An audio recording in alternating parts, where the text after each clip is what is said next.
Hey hi, welcome to Devi Sri bytes. இன்னைக்கு நாம ரொம்ப ஈஸியா ரொம்ப டேஸ்டியா ஒரு கொண்டைக்கடலை குருமா பார்த்துலாமா?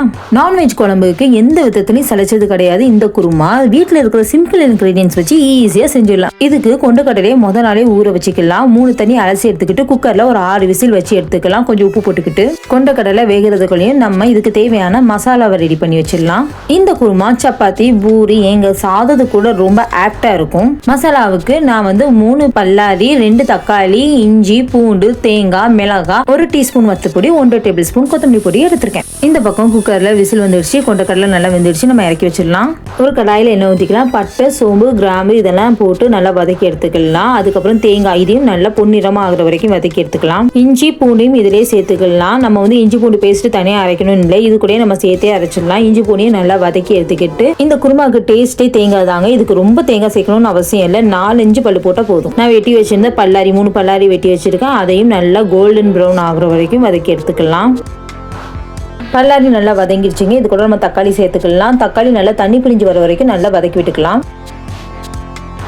இப்போ மசாலா ஆட் பண்ணிக்கலாம். கொத்தமல்லி பொடி, வத்த பொடி இதையும் நல்லா ப்ரௌனிஷ் ஆகுற வரைக்கும் வதக்கி எடுத்துக்கலாம். சிம்ல வச்சே வதக்கி எடுத்துக்கலாம், இல்லைன்னா பொடி கரிஞ்சிடும். இந்த குருமா நான்வெஜ் குருமா மாதிரி இருக்கும்னா அதுக்கு இந்த ஒரு பொருளை ஆட் பண்ணிக்கலாம். ஸ்டவ் ஆஃப் பண்ணிட்டு சிக்கன் குழம்பு பொடியை சேர்த்து நல்லா வதக்கி எடுத்துக்கோங்க.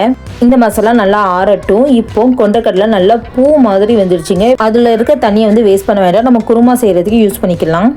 இப்போ நம்ம வதக்கி வச்சிருந்த மசாலா ஆறிடுச்சு. மிக்சர் ஜார்ல சேர்த்து நம்ம நல்லா மையா அரைச்சி எடுத்துட்டு வந்துக்கலாம். இதோட தக்காளி சேர்த்து அரைக்கிறதுனால நம்ம தண்ணி கம்மியா ஊத்தினாலே போதும். நல்லா மையா அரைஞ்சிடுங்க.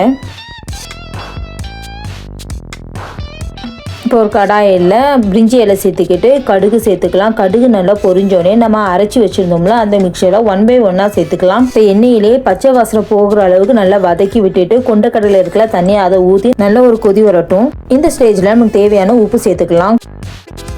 பச்சை வாசனை போனதுக்கு அப்புறம் நம்ம வேக வச்சிருந்த கொண்டைக்கடலையை இதோட சேர்த்துக்கலாம். கொஞ்சம் கொண்டைக்கடலையை எடுத்து வச்சுக்கோங்க. அதை 1-2 நல்லா மசிச்சு விட்டு சேர்த்துக்கலாம். ஒரு 10 நிமிஷம் நல்லா கொதி வரட்டும். சில குழந்தைங்க கொண்டைக்கடலை சாப்பிட மாட்டாங்க, அதனால தான் நான் மசிச்சு போட்டிருக்கேன் கொண்டைக்கடலை. அவங்க குருமா சாப்பிட்டா கூட அது சத்து தான். நல்லா கொதி வந்தோடனே நம்ம கொத்தமல்லி தூவி எடுத்துக்கலாம். அவ்வளோதாங்க, நம்ம கொண்டைக்கடலை குருமா ரெடி ஆகிட்டு சூப்பராக சப்பாத்தி, பூரி இல்லைன்னா சாதத்து கூட வச்சு சாப்பிட்லாம். உங்களுக்கு பார்த்தாலே தெரியும் இந்த கொண்டைக்கடலை குருமா எவ்வளோ க்ரீமியாக ஜூஸியாக இருக்குன்னு. நிறைய பேர் நம்ம வீடியோ பார்க்குறீங்க ஃப்ரெண்ட்ஸ், அதுக்கு நான் தேங்க் பண்ணிக்கிறேன். அப்படி கொஞ்சம் சப்ஸ்கிரைபும் பண்ணிட்டீங்கன்னா ரொம்ப யூஸ்ஃபுல்லாக இருக்கும். இந்த மாதிரி ரெசிபிக்கு நம்ம சேனலை ஃபாலோ பண்ணிக்கோங்க. மறக்காமல் சேவ் பண்ணிவிட்டு எப்படி இருக்குன்னு செஞ்சு பார்த்துட்டு கமெண்ட்டை சொல்லுங்கள்.